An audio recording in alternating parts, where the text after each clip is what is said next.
What's up, everybody? I'm going to be doing another plein air painting today, and the first thing I need to do is figure out what I want to paint. I could paint these blackberries, but they're looking a little rough these days. Some of them are kind of hard to find.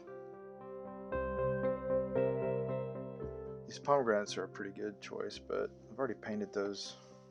I love plein air painting because it gets you outside and closer to nature. Doing this is actually interesting because it's given me an opportunity to look a little closer at things I normally would have overlooked.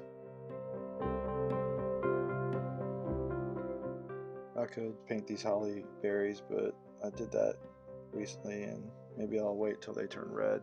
I'm definitely going to use the Zorn palette again. I think that the vintage look that it gives and the harmony is really cool. This subject here could actually work pretty well. I'm not sure I'm up for that level of detail just yet. I could paint these tomatoes. If I want to paint those, I better hurry because they're about ready to pick.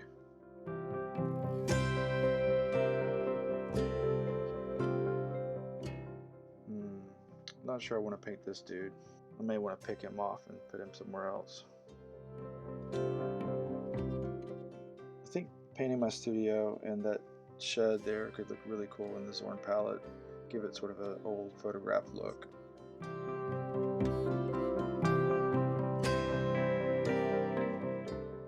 After setting up my stuff, I took a few seconds to have a little bit of coffee and think about what I was about to do.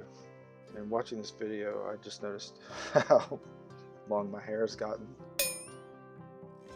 I made a concentrated effort from the start this time to do a really good drawing.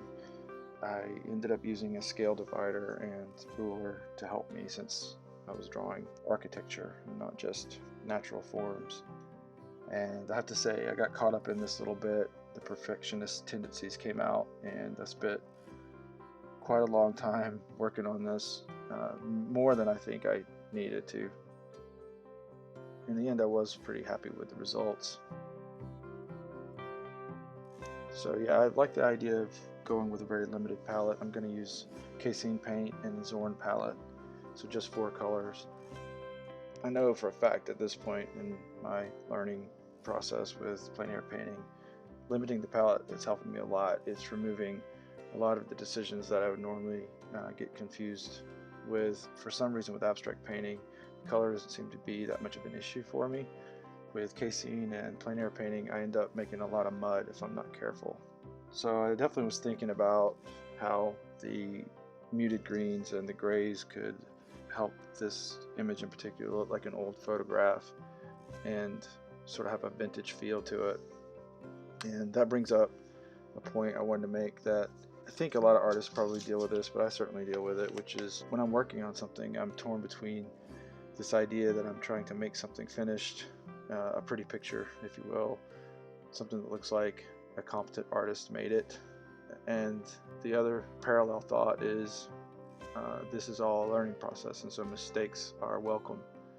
And I kind of get caught up between the two of those sometimes, and I feel like if I can balance that out and just do my best and accept what comes, keeping in mind that mistakes are okay and that's just part of the learning process, and then also being able to acknowledge when something goes well and remembering that and trying to make it easier to recall and achieve that result again.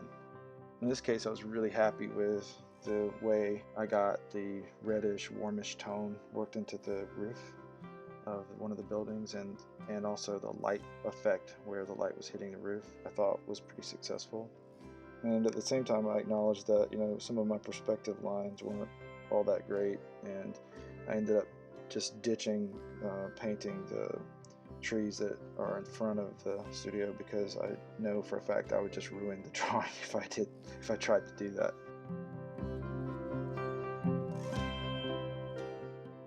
At any rate, this is how it turned out, and I'm happy to see I'm progressing, and hopefully you guys enjoy this and get something out of it.